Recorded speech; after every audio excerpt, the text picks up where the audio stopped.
17واں حکم اس کے بعد دیا اور فرمایا ولا تقربوا مال الیتیم. اچھا بھئی ایک بات رہ گئی، یہ ولا تقربوا کا لفظ جو ہے نا یا تو یہاں آیا ہے اور یہاں یا اس سے پہلے آیا تھا 32 نمبر آیت میں.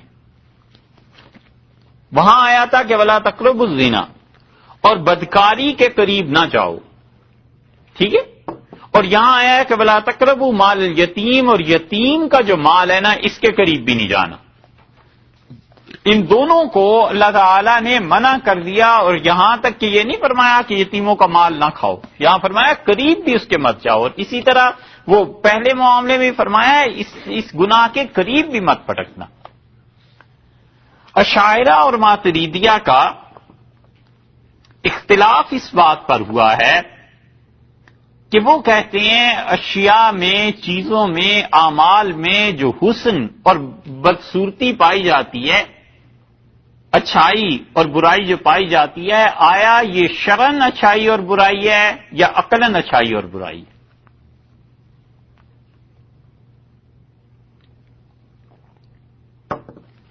کوئی چیز بری ہے، کیوں بری ہے؟ عقلاً بری ہے یا شرعاً بری ہے؟ اور اشاعرہ کہتے ہیں کہ یہ ساری چیزیں شرعاً بری ہیں کیونکہ شریعت انہیں برا قرار دیتی ہے. اور وہ کہتے ہیں کہ اللہ نے جس چیز کا حکم دے دیا وہ چیز خوبصورت ہے، اور جس چیز سے منع کر دیا وہ چیز بری ہے. اور اپنی ذات میں کوئی بھی چیز نہ اچھی ہے نہ بری ہے. بس سچ بولنا اس لیے اچھا ہے کہ اللہ نے کہا سچ بولو، اس لیے ٹھیک ہے. اور اگر اللہ کہہ دیتا ہے جھوٹ بولو تو جھوٹ بولنا ٹھیک ہو جاتا. جھوٹ اس لیے برا ہے کہ اللہ نے منع کیا، اور اگر اللہ تعالیٰ منع نہ کرتا تو پھر جھوٹ ٹھیک اور صحیح چیز تھی. یہ ہے اشاعرہ کا مسلک. اور یہ اشاعرہ اور ماتریدی فقہا کے درمیان جو چند ایک باتوں پر اختلاف ہے علم کلام کے اعتبار سے، وہ یہ چیز ہے. شاہ ولی اللہ رحمۃ اللہ علیہ امام تھے علم کلام کے اس آخری دور میں، انہوں نے بھی اس کا ذکر کیا ہے ایک جگہ پہ. اور ماتریدیہ اس کے برعکس ہیں. اور ماتریدی فقہا کہتے ہیں کہ اس طرح نہیں ہے. سچ بولنا، عبادت کرنا، اللہ کا شکر ادا کرنا، یہ سارے کام اپنی ذات میں خود اچھے تھے اس لیے اللہ نے حکم دیا. اور جھوٹ، کفر، یتیموں کا مال کھانا، یہ سب چیزیں خود اپنی ذات میں بری تھی اس لیے اللہ نے روک دیا. لہذا کسی بھی فعل کا اچھا یا برا ہونا عقل کے اعتبار سے ہے، شریعت کے اعتبار سے نہیں. اس بحث کو بہت تفصیل سے انہوں نے لکھا ہے، اور اس میں ماتریدی فقہا اپنے لیے یہ دلیل بھی رکھتے ہیں. وہ کہتے ہیں کہ اللہ نے فرمایا ہے کہ بدکاری کے قریب نہ جانا، انہ کان فاحشۃ، یہ بے حیائی کا کام ہے. تو وہ کہتے ہیں اللہ نے ساتھ اس کے دلیل بھی ذکر کیا، کیوں نہ جاؤ اس کام کے قریب. اشاعرہ تو کہیں گے اللہ نے منع کر دیا لہذا برا ہے، اور اگر اللہ نہ منع کرتا تو اچھا ہو جاتا. ماتریدی فقہا کہتے ہیں نہیں، اللہ نے منع کیا ہے اس لیے کہ یہ ہر انسان کے نزدیک بے حیائی کا کام برا ہے. وساء سبیلا، اور بہت بری راہ ہے. جس آدمی کی بھی فطرت ٹھیک ہے وہ ان چیزوں سے گھن محسوس کرتا ہے، گندگی محسوس کرتا ہے. پورک، سور کا گوشت کیوں حرام ہے؟ ماتریدی فقہا کہتے ہیں، اشعری کہتے ہیں وہ اس لیے حرام ہے کہ اللہ نے حرام کیا، نہ کرتے نہ صحیح. ماتریدی فقہا کہتے ہیں اس لیے حرام ہے کہ اس گوشت کے اثرات دنیا میں دیکھے گئے وہ اچھے نہیں تھے، اور اللہ نے اسے منع کر دیا، حرام قرار دیا. تو اس لیے ماتریدی فقہا پر عقلیت کا جو غلبہ ہے، عقل کا، کہ ہر بات میں ریزننگ، کوسچننگ اور یہ چیزیں کرتے ہیں، اس بنیاد پر انہوں نے ان آیات میں اپنا مسلک نقل کیا ہے. اور وہ کہتے ہیں کہ اشیاء میں، اعمال میں جو خرابی پائی جاتی ہے اس کی بنیاد شریعت نہیں بلکہ انسان کی عقل ہے. ہاں ایسے ہو جاتا ہے کہ شریعت جو منع کرتی ہے تو پھر اس کے ساتھ دلیل بیان کرتی ہے، وہ آدمی کی عقل میں آتی ہے بات. اور ایک اور بحث انہوں نے کی ہے، اور وہ بحث ہے کہ شریعت جو احکامات دیتی ہے، جو اس پہ عمل کرنا ہے، اس میں تزکیہ اور نفس کی صفائی دونوں میں فرق کیا ہے. اور یہ بہت معرکۃ الآراء بات ہے کہ وہ کہتے ہیں نفس کی صفائی اور چیز ہے، دل کی صفائی اور چیز ہے، اور نفس کی صفائی میں، نفس کے تزکیے میں، نفس کے صاف ہو جانے میں اور دل کے پاک ہو جانے میں فرق کرتے ہیں۔ آگے چل کے ایک جگہ ایک آیت آئے گی، پھر انشاءاللہ وہاں پر یہ بات کریں گے۔ وہاں سے مجدد رحمت اللہ علیہ کی تصریحات بہت زبردست ہیں جو انہوں نے اپنے مکتوبات میں لکھی ہیں، اور اسی لیے حضرت مجدد رحمت اللہ علیہ اس کے شدید مخالف ہیں، اور شاہ ولی اللہ اور حضرت مجدد رحمت اللہ علیہ کے بعد کسی آدمی نے بغیر رو رعایت کے، بغیر ایک ٹکے کا لحاظ کیے کسی نے صاف بات کی ہے تو سید احمد شہید رحمت اللہ علیہ ہیں۔ یہ سب کہتے ہیں کہ نفس کی صفائی کوئی چیز اتنی بڑی نہیں ہے، دل کی صفائی مطلوب ہے شریعت میں، تو وہ آگے آئے گی ایک جگہ بات، انشاءاللہ وہاں کریں گے۔ ارشاد فرمایا ولا تقربوا مال الیتیم، یتیم کے مال کے قریب بھی نہ جانا۔ کیوں؟ اشاعرہ تو یہی کہتے ہیں کہ بس اللہ نے منع کر دیا لہذا برا ہے۔ ماتریدی فقہا کہتے ہیں یہ بات نہیں ہے، آج تم یتیم کے مال میں گڑبڑ کرنے لگے ہو، کل مر جاؤ گے تو تمہاری جو مال رہ جائے گا یتیموں کا، تمہاری اولاد کے مال میں بھی لوگ گڑبڑ کریں گے۔ اور اس کی دلیل وہ ہے جو سورہ نساء میں وہ پہلے گزر چکی نا، اللہ تعالیٰ نے فرمایا ہے کہ دیکھو یتیموں کے مال میں گڑبڑ نہ کرنا، کیا تمہیں اس بات کا خوف نہیں ہے کہ تم مر جاؤ اور کل کو تمہاری اولاد کے پاس جو مال ہے اس میں لوگ کچھ گھپلا کرنے لگے؟ تو وہ کہتے ہیں یہ عقلی دلیل اللہ تعالیٰ نے ساتھ ارشاد فرمائی ہے، اس لیے ماتریدی فقہا اپنے مسلک کو اس قسم کی چیزوں سے تقویت بھی دیتے ہیں، حنفی اور ماتریدی۔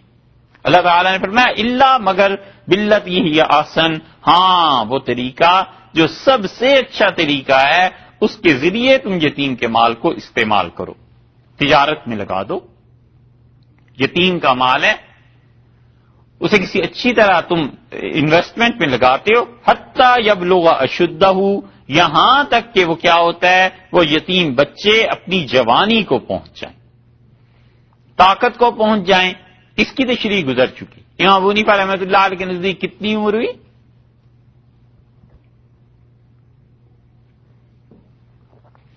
یہ اب سورہ نساء پڑھو، صحیح ہے؟ اسی لیے ہم کہتے ہیں نا یہ تعلیم ہے یا واعظ ہے، کیا کرنا ہے؟ حتی یبلغ اشدہ، یہاں تک کہ وہ اپنی جوانی کو پہنچے۔ وَأَوْفُوا بِالْعَهْدِ، اور ارشاد فرمایا کہ اپنے وعدوں کو پورا کرو۔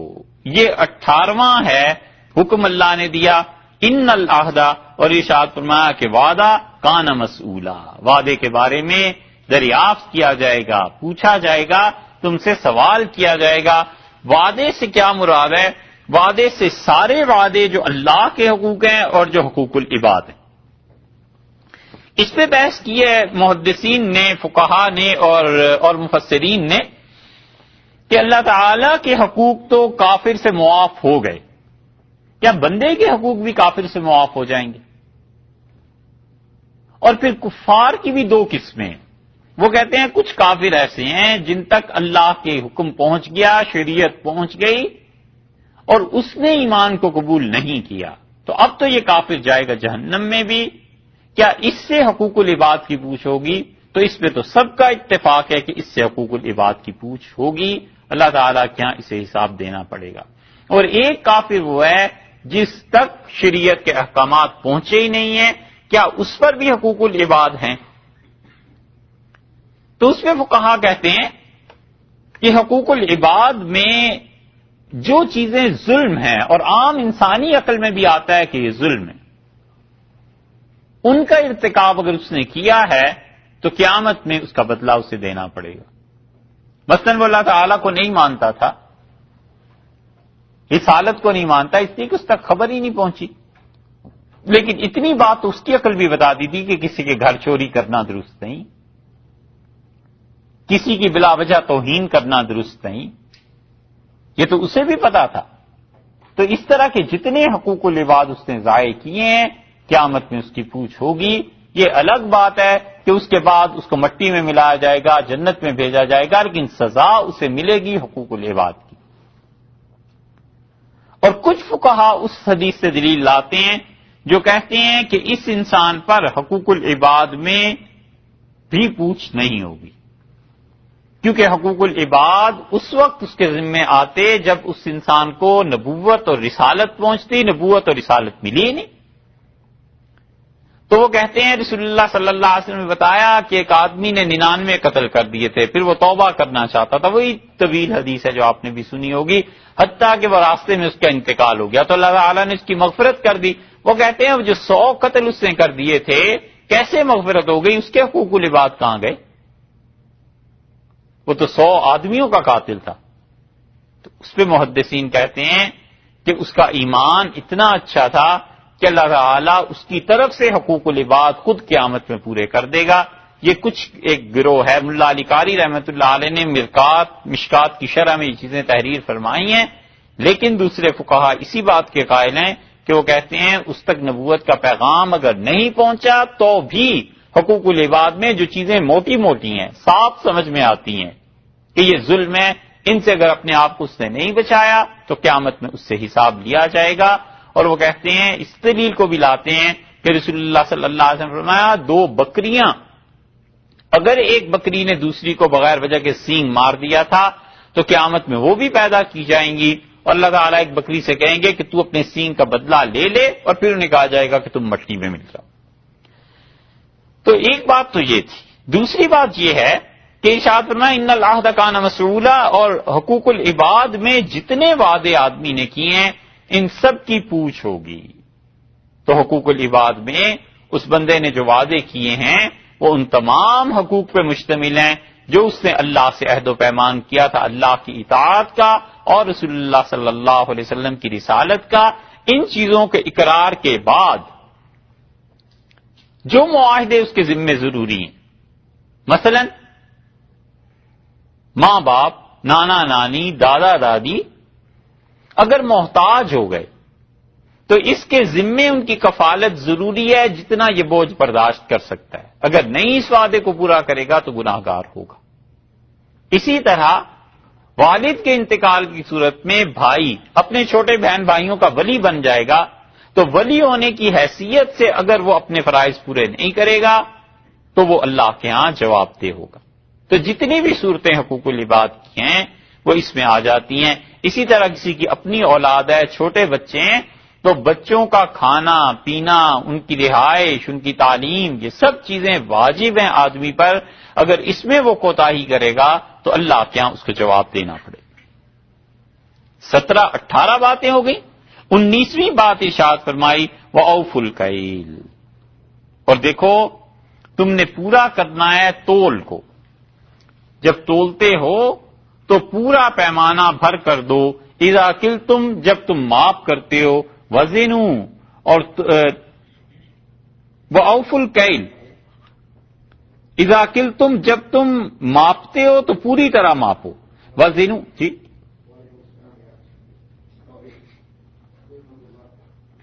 ہم سمجھے ہم سے غلطی ہوئی۔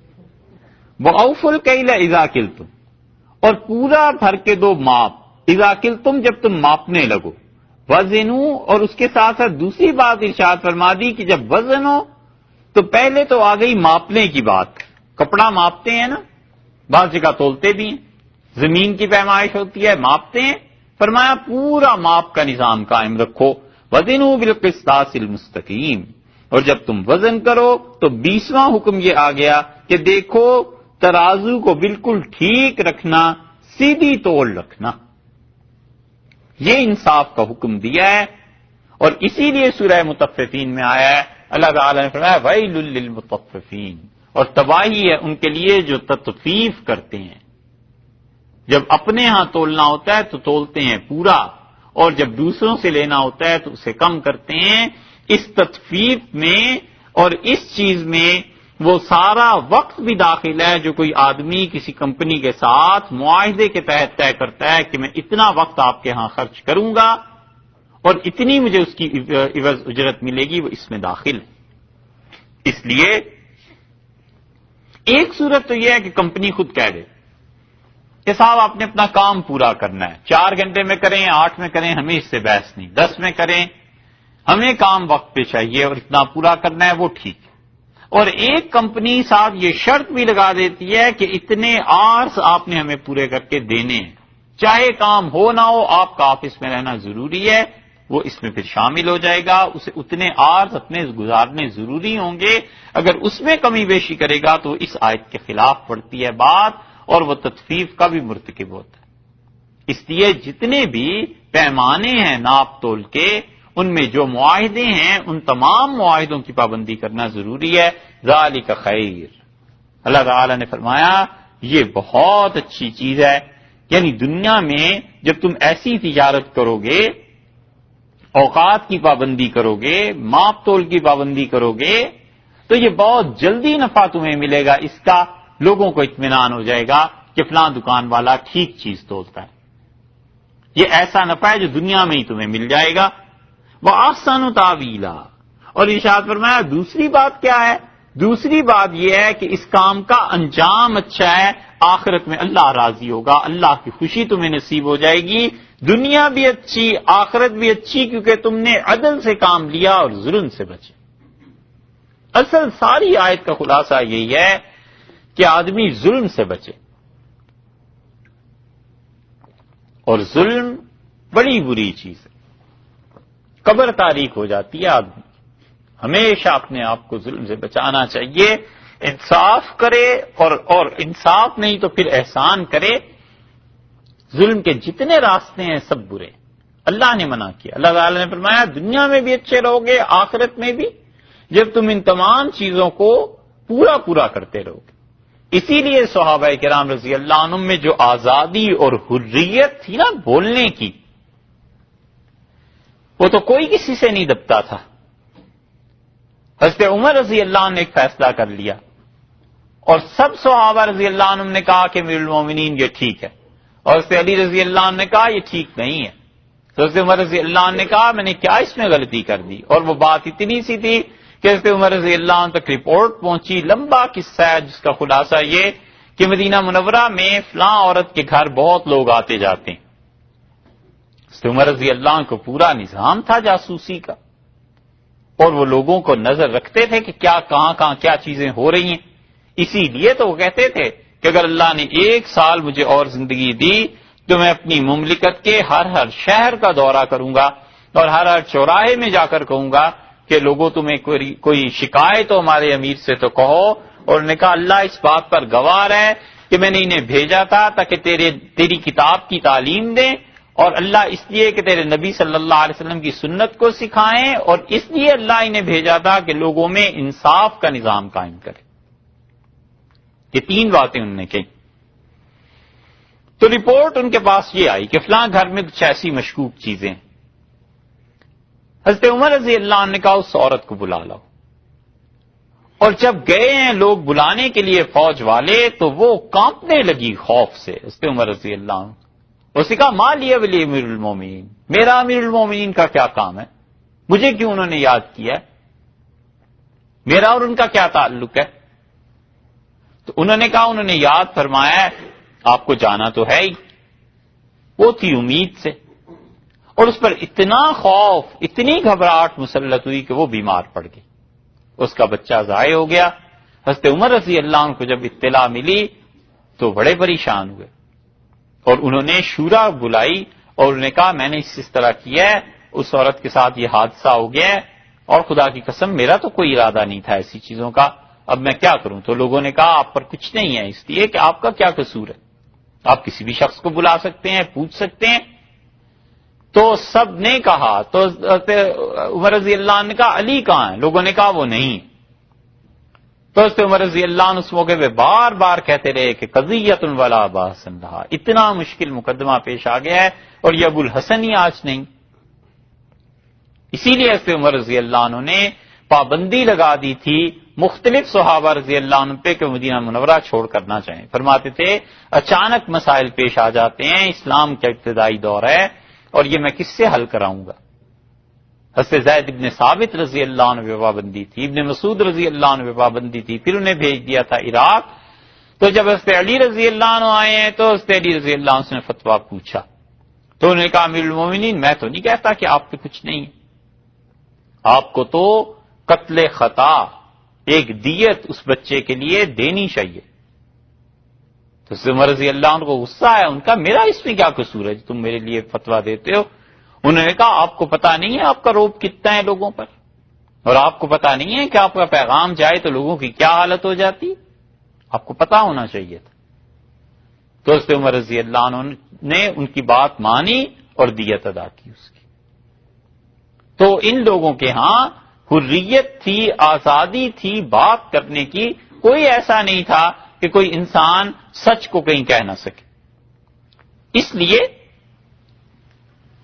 خلافت میں یہ باتیں پیش آتی تھی، اور حضرت عمر رضی اللہ عنہ کے سامنے جب قدامہ رضی اللہ عنہ آئے ہیں تو حضرت جارود رضی اللہ عنہ نے شکایت کی تھی کہ قدامہ آپ کے بہنوئی ہیں اور یہ شراب پیتے ہیں، اور حضرت عمر رضی اللہ عنہ کے سامنے آیا مقدمہ اور وہ چپ ہو گئے، اور پھر بار بار صحابہ رضی اللہ عنہ کا امیر المومنین آپ کا اپنا بہنوئی ہے اس لیے آپ چپ ہیں، کیوں نہیں آپ ان پہ حد جاری کرتے؟ حضرت عمر رضی اللہ عنہ کا تم گواہ ہو یا مدعی ہو، دعویٰ لے کے آئے ہو یا شہادت دیتے ہو کہ اس نے شراب پی ہے؟ انہوں نے کہا امیر المومنین میں اس بحث میں نہیں پڑتا، مجھے تو یہ پتا ہے آپ حد جاری کریں۔ حضرت عمر رضی اللہ عنہ سے بار بار لوگ کہتے کہ آپ اپنے رشتہ داروں کو چھوڑ دیں گے، اس لیے کہ نظام عدل کا کیسے قائم ہوگا، اور جو آدمی اپنی ذات کے اختیارات اور دائرہ چھوٹا سا ہے اس میں عدل نہیں کر سکتا، اس کو کل اللہ بڑا عہدہ دے دے تو یہ کیسے عدل کرے گا؟ تو حتیٰ کہ حضرت عمر رضی اللہ عنہ نے کہا بات ایسی نہیں ہے، بات یہ ہے کہ میں قدامہ پہ حد جاری کروں گا جب میرے پاس کوئی گواہی آ جائے، اور گواہیاں جب پوری ہو گئی تو حضرت عمر رضی اللہ عنہ کا قدامہ کو درے لگاؤ، اور شراب پینے پہ انہیں سزا دی گئی۔ اور انہوں نے حضرت عمر رضی اللہ عنہ سے کہا کہ امیر المومنین میں نے تو شریعت کا یہ حکم ایسے سمجھا تھا اس لیے بھی تھی، آپ نے فرمایا اخطأت فی التعبیر، قرآن کی تفسیر سمجھنے میں تم سے غلطی ہوئی، اور اگر تم اتنے ہی اللہ سے ڈرنے والے ہوتے تو تم ویسے بھی نہ پیتے۔ اور پھر حضرت عمر رضی اللہ عنہ کو کہا گیا کہ وہ بیمار ہیں قدامہ، آپ نے فرمایا کہ قدامہ کو صحت ہو جائے پھر لگاؤ، پھر پوچھا پھر ایک دن فرمایا اس پہ حد جاری کرو اور قدامہ حد کے دوران ختم ہو جائے، یہ زیادہ اچھا ہے بجائے اس کے کہ میرا انتقال ہو جائے اور میں اللہ کے سامنے پیش ہوں اور اللہ مجھ سے پوچھے کہ تو نے اپنے بہنوئی پہ حد جاری نہیں کی تھی، چھوڑ دیا تھا، تو میں اللہ کو کیا جواب دوں گا؟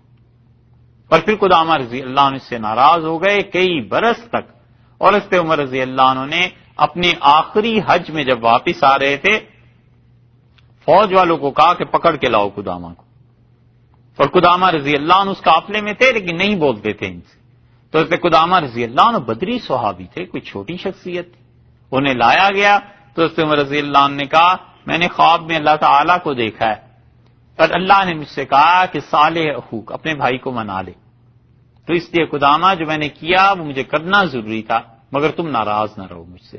اور پھر شاید اس سے 15-16 دن بعد حضرت عمر رضی اللہ عنہ کی بھی شہادت ہو گئی۔ یہ چیزیں ہیں، اللہ کا ایک نظام ہے نا کہ کس طرح ساری چیزیں اپنی اپنی جگہ پہ آ گئیں۔ اس لیے یہ جو ماپ تول ہے، عدل ہے، انصاف ہے، اس میں اپنے رشتہ داروں کی رعایت کرنا اور انہیں ان کے حقوق سے زیادہ دینا جبکہ وہ اپنی ذات سے نہ ہو اور حکومت کے خزانوں اور کھاتوں سے ہو، وہ چیزیں اچھی نہیں ہیں۔ اللہ نے فرمایا ہے کہ انصاف سے کام کرنا ذالک خیر، اس میں خیر ہے، لوگوں کو پتہ چل جاتا ہے کہ یہ ماپ تول ٹھیک ہے، یہ آدمی ٹھیک کام کرتا ہے۔ وَأَحْسَنُ تَأْوِيلًا، اور فرمایا انجام بھی بڑا اچھا ہے، یعنی اللہ کی خوشی حاصل ہوگی۔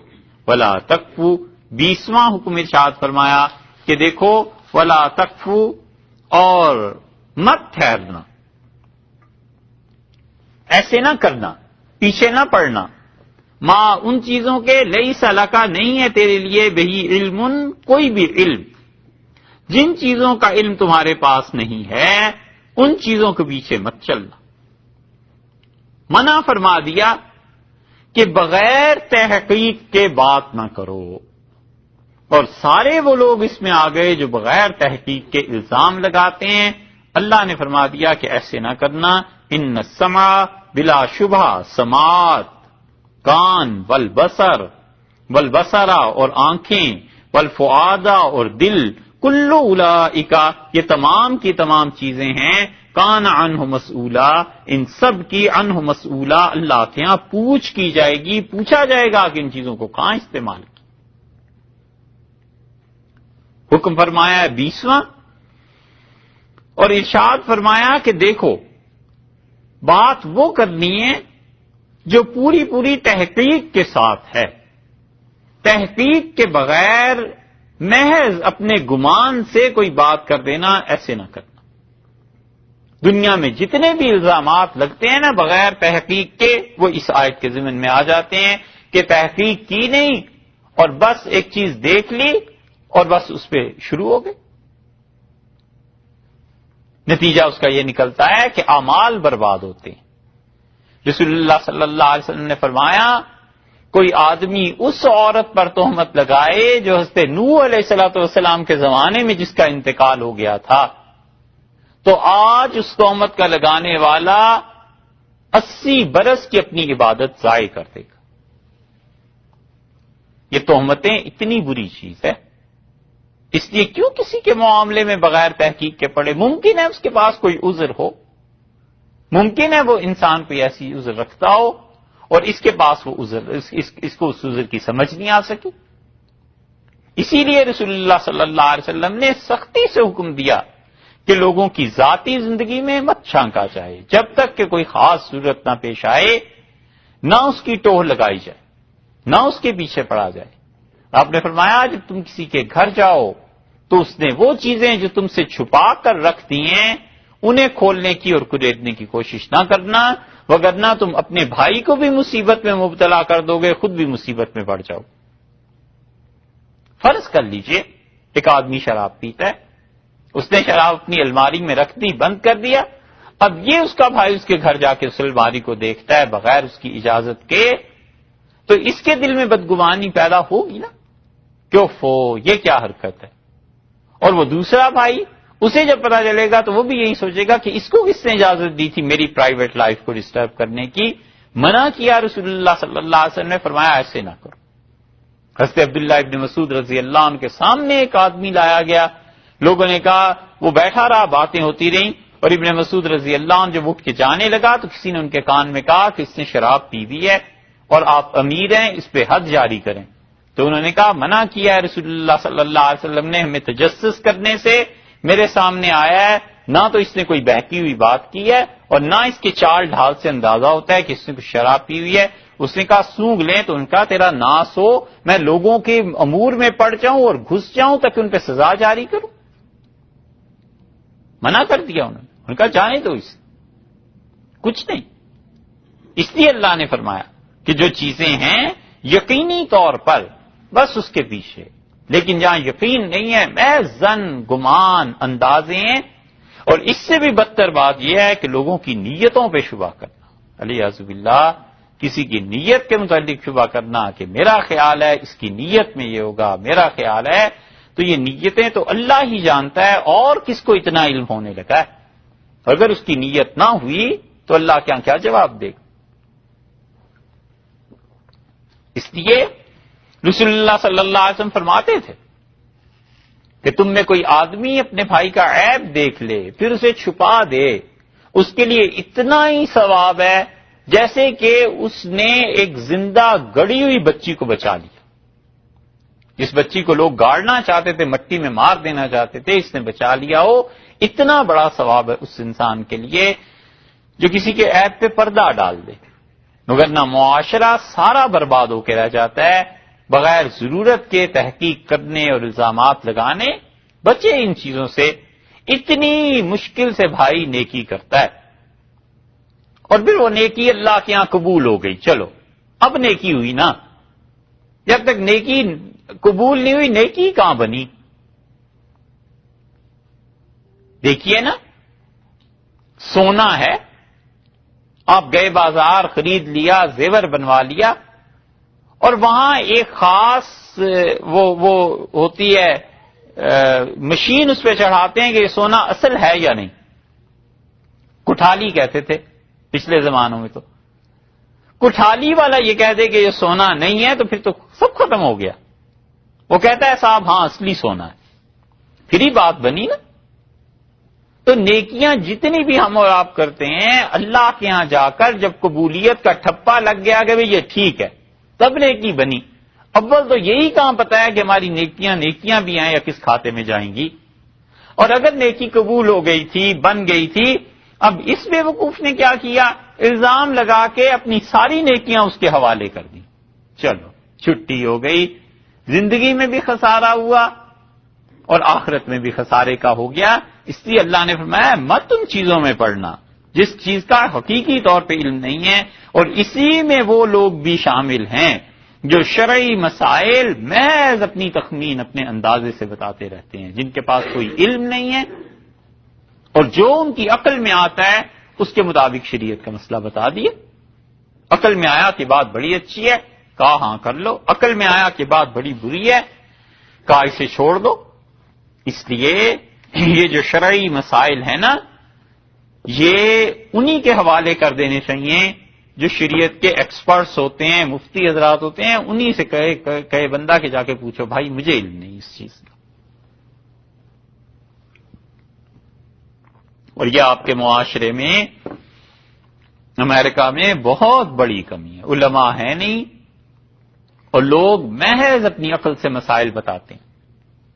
وہ بالکل نہیں سوچتے کہ شریعت کا اس میں کیا حکم ہے. ممکن ہے کسی فقیہ نے اس کے خلاف لکھا ہو، فتویٰ اس کے خلاف ہو، کوئی حدیث اس کے خلاف آئی ہو، کہیں قرآن پاک کی تفسیر اس کے خلاف چلتی ہو. بس کسی سے مسئلہ پوچھ لیا اور وہ بھی تھوڑی دیر سوچ لیتا ہے، اس کی عقل میں آ جاتی ہے بات، کہتا ہے ہاں شریعت کا یہی حکم ہے. اور چاہے اسے شریعت کے مسائل کا سرے سے بھی علم نہ ہو. یہ علماء کی کمی بہت بڑی مصیبت ہے. اسی لیے امریکہ کا معاشرہ ایسا ہوتا جا رہا ہے کہ اللہ ہی جانے مستقبل میں کیا صورت بنے گی، مگر لوگ دین کو اپنی عقل کی بنیاد پہ رکھنے لگے. پچھلے برس ڈیٹرائٹ میں جمعے کا مسئلہ تھا اور جمعہ پڑھ لیتے تھے، فجر کی نماز کے بعد اشراق ہوا، اشراق کے وقت جمعہ پڑھ لیا. جی دن کو وقت نہیں. ہم نے کہا بھائی اشراق کے وقت کیسے جمعہ ہو گیا؟ انہوں نے کہا جی نہیں بس ٹھیک ہے، اس لیے کہ دن کو تو ہم پڑھ نہیں سکتے، دن کو تو آفس میں ہوتے ہیں، جمعے کا وقت چھٹی نہیں ہوتی، تو اس لیے فجر کے بعد جمعہ بس جائز ہے. اور وہاں فتویٰ بھی ہو گیا، لوگوں نے پڑھ بھی لیا. ایک صاحب ملے اور یہ سارا قصہ ذرا ریٹائرڈ میں گلزار صاحب سے کسی وقت فون پہ پوچھ لیجیے گا. ایک صاحب ملے، ہم نے کہا یہ کیسے فتویٰ ہو گیا بھائی، جمعہ کیسے جائز ہو گیا؟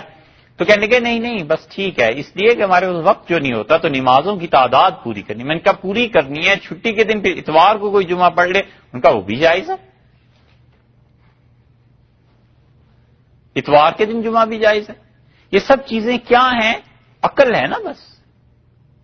اسے پتہ نہیں یہ کتنا سنگین مسئلہ ہے. اللہ نے فرمایا وَلَا تَقْفُ مَا لَيْسَ لَكَ بِهِ عِلْمٌ. اور دیکھو مت وہ بات کے پیچھے پڑا کرو جس بات کی تمہیں خبر نہیں.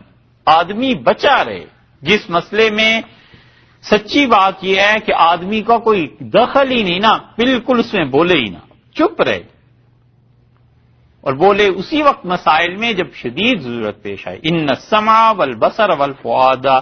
اور یقیناً یہ جو تمہاری سماعت ہے، کان، تمہاری آنکھیں اور دل، کل اولئک کان عنہ مسئولا. اللہ کے ہاں ان سب چیزوں کی پوچھ ہے. اللہ تعالیٰ کے ہاں ان تمام چیزوں کی پوچھ ہے. خدا کے ہاں پوچھا جائے گا. اس کی ایک مثال آپ کو دیں. اللہ کے ہاں جو پوچھا جائے گا اور لوگ کیسی بے احتیاطی کرتے ہیں، لوگوں کو خبر نہیں نا اس چیز کی. اس امت میں ایک ایسا وقت گزرا ہے جب عرفہ منایا کرتے تھے. یعنی جس دن عرفات ہے نا مکہ مکرمہ میں، یہ لوگ تو اب کہتے ہیں نا جی سائنس ٹیکنالوجی اتنی ترقی ہو گئی اور اس وجہ سے یہ ہو گیا اور یہ ہو گیا. یہ بچوں کی باتیں ہیں یار. پچھلے زمانوں میں بھی ایسے ہی ہوتا تھا. 10 دن ہوتے تھے، یکم ذی الحج سے 10ویں دن 9ویں دن ہوتا تھا نا. اب بھی 9ویں دن ہوتی ہے نا عرفہ. تو لوگ خط لکھ کے پوچھ دیا کرتے تھے کہ مکہ مکرمہ میں رویت کس وقت ہوئی ہے، مکہ مکرمہ میں حج کس دن آ رہا ہے. جس دن پتا چلتا تھا مصر والوں کو، شام والوں کو، اردن والوں کو، ان سارے حتیٰ کہ افغانستان تک خطوط کا تو نظام تھا، وہ کہتے تھے آج عرفہ ہے. تو آج ایسے کرو، زوال آفتاب سے لے کے اور مغرب تک اپنے اپنے شہر کے باہر ایک میدان میں چلے جاؤ اور وہاں جا کے اللہ کی عبادت کرو. اس لیے کہ اللہ تو ایک ہی ہے نا. اور عرفہ کا دن بھی ایک ہی ہے، تو عرفات کے دن وہی خدا، اسی کی رحمتیں وہاں نازل ہو رہی ہیں، اسی خدا کو تم یہاں پکار رہے ہو تو اس کی رحمتیں یہاں بھی تو نازل ہوں گی۔ یہ عرفات منایا کرتے تھے،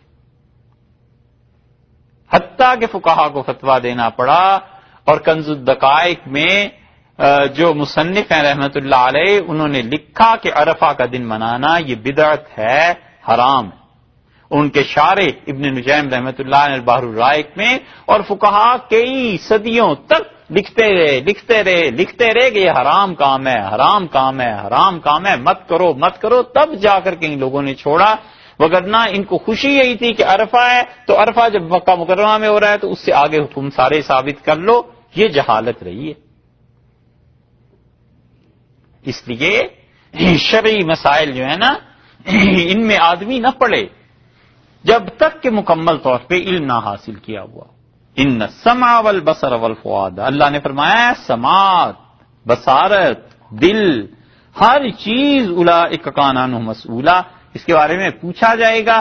یا تو اس کی تفسیر یہ ہے کہ ان اعضاء سے پوچھا جائے گا، یعنی آنکھوں کو اور کانوں کو اور دل کو اللہ بولنے کی اجازت دے دے گا اور یہ فتوے دیں گے، یہ بولیں گے کہ اللہ اس نے یہ حرکتیں کی ہیں۔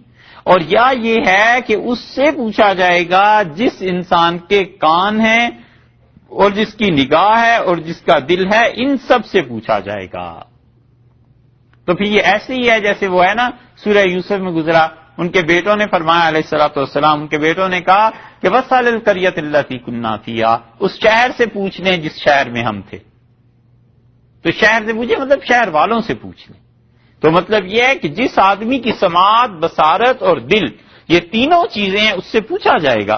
تو سماعت اس لیے کہ سماعت جو ہے علم حاصل کرنے کا بہت بڑا ذریعہ ہے، 5 سینسز سے علم حاصل ہوتا ہے نا، تو سب سے زیادہ علم سماعت سے حاصل ہوتا ہے، اس لیے اللہ نے پہلے اس کا ذکر کر دیا کہ سننے سے آدمی کو کسی چیز کا پتہ چلتا ہے، دوسری ذکر کر دیا اس کا کہ دیکھنے سے پتہ چلتا ہے، تو آنکھیں جو کچھ دیکھ رہی ہیں ان سب کی چیزیں آئیں گی سامنے، اور اللہ کے ہاں جواب ہے۔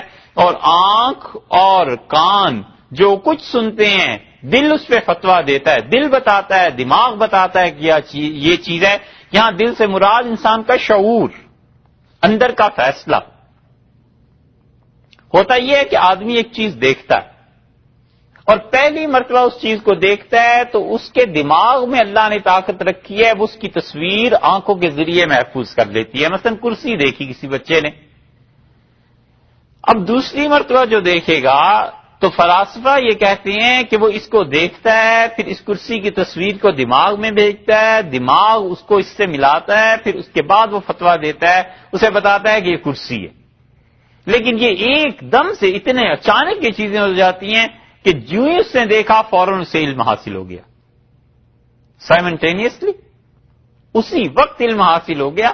یہ جو چیز ہے نا، یہ اس کے شعور کا فیصلہ ہے۔ اللہ نے فرمایا ہم ان چیزوں کو پوچھیں گے۔ اس سے معلوم ہوتا ہے کہ آدمی جو کچھ دماغ میں لاتا رہتا ہے نا، اللہ کے ہاں یہ بھی کبھی کبھی ایسی قابل گرفت چیزیں بھی ہو جاتی ہیں، اور یہ کہ اللہ تعالیٰ اس پہ ثواب بھی دیتا ہے۔ اس لیے اپنی فکر کی تطہیر کرے، پاک رکھے اپنی سوچ کو، جہاں تک ہو سکے اللہ کی آیات، اللہ کی نشانیاں، ان چیزوں پہ غور کرتا رہے، نہ اپنے دماغ کو کباڑ خانہ بنائے، نہ اس مصیبت میں آئے۔ تو دماغ جو ہے وہ ہر چیز یاد رکھنے کے قابل تھوڑا ہی ہوتا ہے۔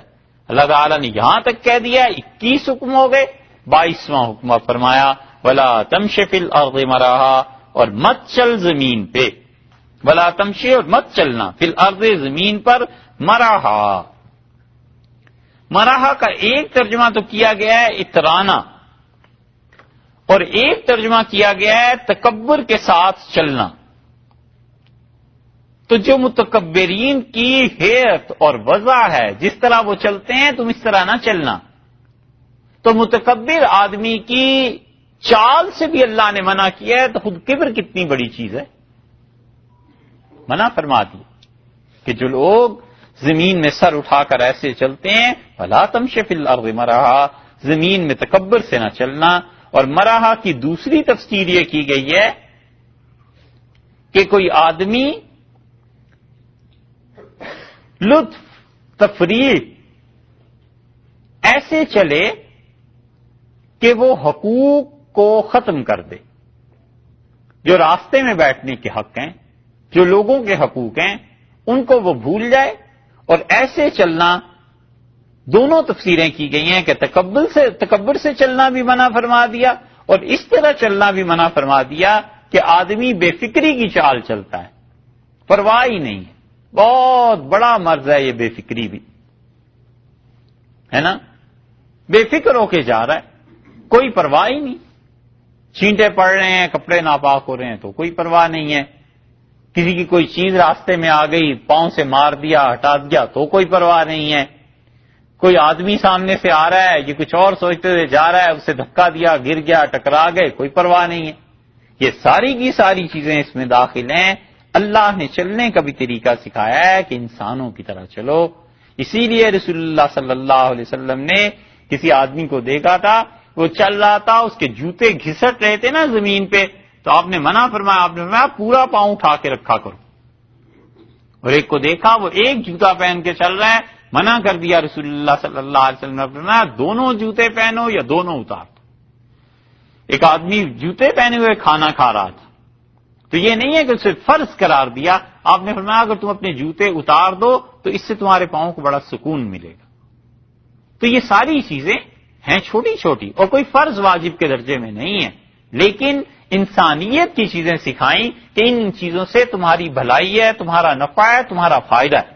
اور اسی سے فقہا نے لکھا ہے کہ زمین پہ جب تکبر سے چلنا منع ہے اور بے فکری کی چال چلنا منع ہے تو انہوں نے کہا ہے کہ اس سے معلوم ہو گیا کہ رقص حرام ہے. رقص جو ہے وہ بھی تو پاؤں کا ہلانا ہے، جسم کا ہلانا ہے نا. وہ کہتے ہیں رقص حرام ہے اور اس کی شرعن کوئی بھی صورت جائز نہیں. اسی لیے رسول اللہ صلی اللہ علیہ وسلم نے قیامت کے قریب جو چیزیں ہیں ان میں سے ایک چیز ارشاد فرمائی تھی کہ جو لوگ اس وقت کے ہوں گے رقص عام ہو جائے گا ان میں. اور پھر اس کی مثال بھی تھی. ارشاد فرمایا کہ انک لن تخرق الارض، بلا شک و شبہ تو ہرگز تخرق الارض، زمین کو نہیں پھاڑ ڈالے گا. تم زمین پر اس طرح چل کے زور زور سے پاؤں مار کے متکبروں کی طرح چل کے تم میری زمین کو کوئی پھاڑ نہیں دو گے. تم میں کوئی اتنی طاقت نہیں آ گئی کہ زمین پر تمہارے چلنے سے کچھ گڑے پڑ جائیں. ولن، اور نہ ہی تبلغ الجبالا، تم پہاڑوں تک پہنچ جاؤ گے. طولا، لمبے ہو گئے پہاڑ تک بھی نہیں پہنچ جاؤ. تم ہماری باقی مخلوق پر بھی غور کرو کہ ہم نے زمین بھی بنائی ہے جہاں تمہیں مر کے ملنا ہے مٹی میں. پہاڑوں پر غور کرو، ہماری بڑی مخلوق اور بھی ہے، تم بھی ایک ادنا سی مخلوق کی ہو ہماری. اس کبر کی چال کا آخر ہوگا تمہیں کیا فائدہ ہے؟ تم زمین نہیں پھاڑ سکتے، تم پہاڑوں تک نہیں پہنچ سکتے کھڑے ہو اس طرح طول دے کے اپنے قد کو. پھر کیا فائدہ ہے زمین پہ اپنی اجارہ داری، اپنی جباریت، اپنی شخصیت، اپنے آپ کو منوانے کا؟ اللہ کی مخلوق میں ایک سے ایک بڑی چیز. کہتے ہیں کہ جنگل میں اونٹ جو تھا وہ سب کو یہی کہتا تھا کہ مجھ سے بڑی مخلوق خدا نے پیدا ہی نہیں کی. جو آگے آتا تھا اسے مارتا تھا، تو کہتا ہٹو میرے راستے سے. کوئی اور جانور آ گیا اسے کہنے لگا تم کیا چیز ہو، تم تو میرے گھٹنے کے برابر ہو. اور آ گیا اسے کہنے لگا تم تو میری بس صرف گردن کے برابر ہو، ہٹو. دندناتا پھرتا تھا. اور ایک دن کوئی آدمی اس اونٹ کو پکڑ کے لے آیا شہر میں.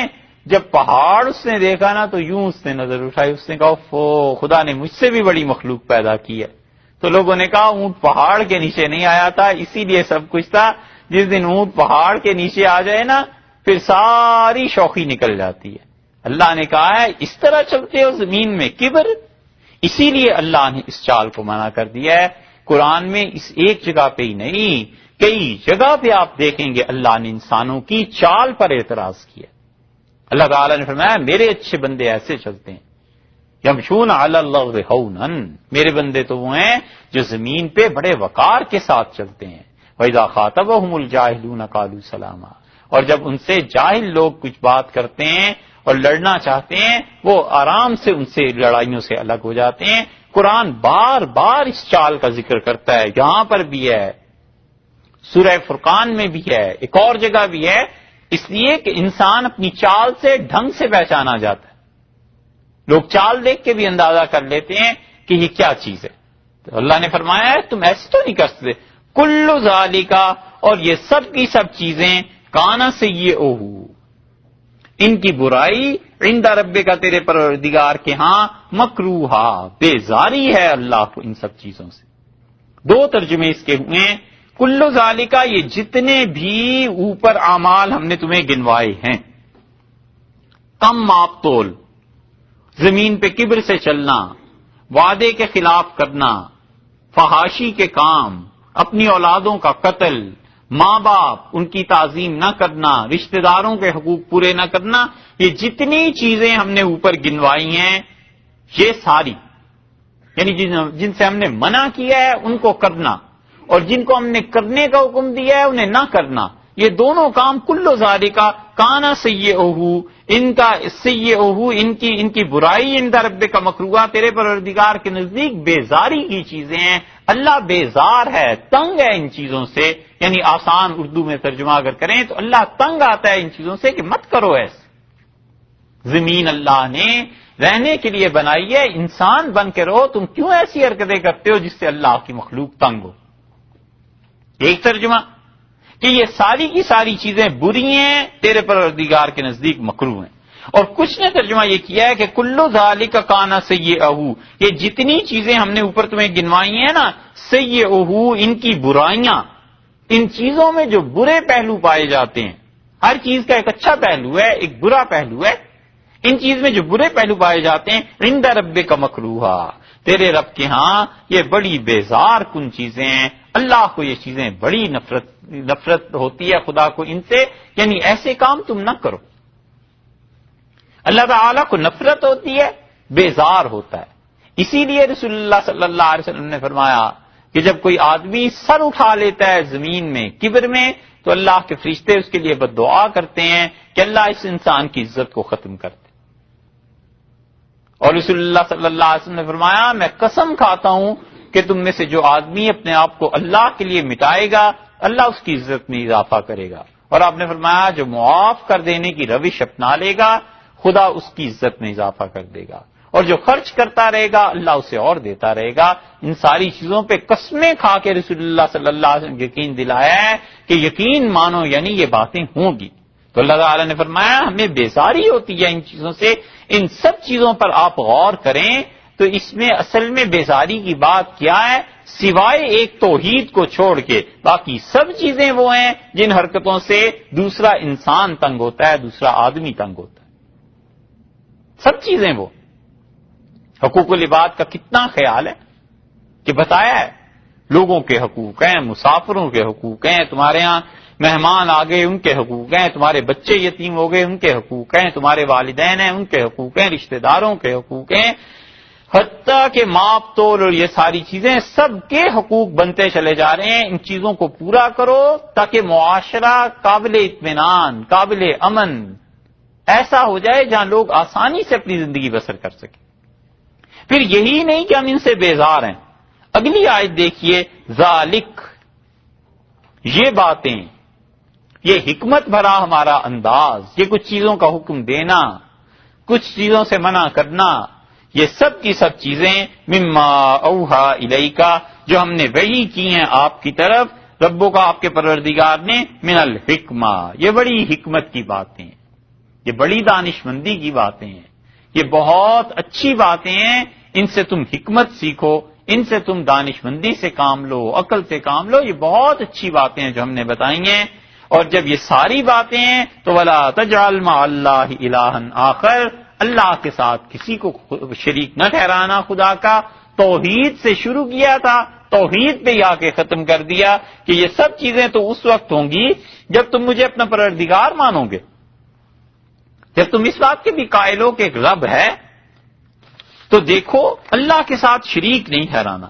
فتلقا فی جہنم، وگرنہ تم جہنم میں ڈال دیے جاؤ گے، ملومم مدحورا، اللہ تعالیٰ نے بتا دیا کہ دوزخ میں ملومن جس کو ملامت کی گئی، الاہنا دیا گیا، تانا دیا گیا، جس کو برا کہا گیا، مدحورا، مدحورا کا مطلب دھکیلا گیا، جس انسان کو دور کر دیا گیا. اگر تم ایسی حرکتیں کرو گے تو اللہ کے ہاں پہنچ کے جہنم میں، اور جہنم میں بھی دو چیزیں، ایک تو ملامت ہو جائے گی اور ایک چیز یہ ہے کہ تم دھتکار دیے جاؤ گے، خدا کی رحمت سے دور ہو جاؤ گے. اسی لیے رسول اللہ صلی اللہ علیہ وسلم نے انسانوں کے حقوق کا جو کہا ہے نا، اس میں جانوروں تک کے حقوق کا بتا دیا کہ وہ کیا ہیں، کیونکہ انسان ان سارے حقوق کو در حقیقت اسی وقت ادا کرتا ہے جب انسان اللہ تعالی کے ہاں سے یہ اس کی توحید کا، ان چیزوں کا قائل ہوتا ہے. آدمی اپنے اعمال کو بعض اوقات چھوٹا سا سمجھتا ہے، لیکن اس کے نتیجے میں شر اتنا بڑا پیدا ہوتا ہے کہ آدمی پھر اس کی لپیٹ میں خود ہی آ جاتا ہے. جب سب لوگ ان چیزوں کو چھوڑ دیں اور یتیموں پہ مثلا ظلم ہونے لگے تو پھر معاشرے کا کوئی بھی فرد اس مصیبت سے محفوظ نہیں رہے گا کہ ساری چیزیں ایسی آتی چلی جائیں گی. اس لیے بتا دیا کہ لوگوں کے حقوق یہ بہت بڑی چیز ہے، تم نے ان کا خیال رکھنا ہے. اگر خیال اس وقت رکھو گے جب اللہ کی توحید، اللہ کے ایک ہونا، اللہ کے یہاں جواب دینا قیامت کا، ان چیزوں کے تم قائل ہو گے. اگر انہی چیزوں کے قائل نہیں ہو تو پھر سارے حقوق معطل ہیں والعیاذ باللہ. پھر یہ ہوتا ہے کہ ان اخلاقیات کے پیچھے حکومت کی طاقت چاہیے ہوتی ہے. اگر حکومت کی طاقت نہ ہو تو پھر ان اخلاقیات کو کوئی نہیں پوچھتا.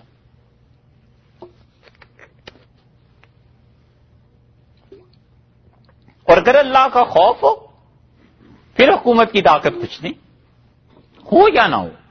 لوگ کہتے ہیں اللہ دیکھتا ہے، ہمیں یہ کام کرنا ہی نہیں ہے. اللہ تعالیٰ کا خوف ہے. یہی ہے فرق ایک مسلمان معاشرے میں اور ایک کافر معاشرے میں، کہ کافر معاشرہ اس لیے اخلاقیات کی پابندی کرتا ہے کہ اگر وہ اخلاقیات کو توڑے تو دو نقصان انہیں ہوتے ہیں. ایک آپس کی زندگی ڈسٹرب ہوتی ہے اور وہ کہتے ہیں یہ نہیں ہونی چاہیے، اور دوسرے اس وجہ سے کہ حکومت گرفت کر کے جیل میں ڈال دے، قانون اس پہ نافذ ہو جائے. یہ دونوں وجوہ ہوتی ہیں جس وجہ سے اخلاقیات غیر مسلم معاشرے میں پائی جاتی ہیں. اور اللہ کے یہاں وہ ایک ہی چیز ہوتی، اور وہ یہی چیز ہے کہ اللہ کا خوف، یہ چیزیں ہونی چاہیے.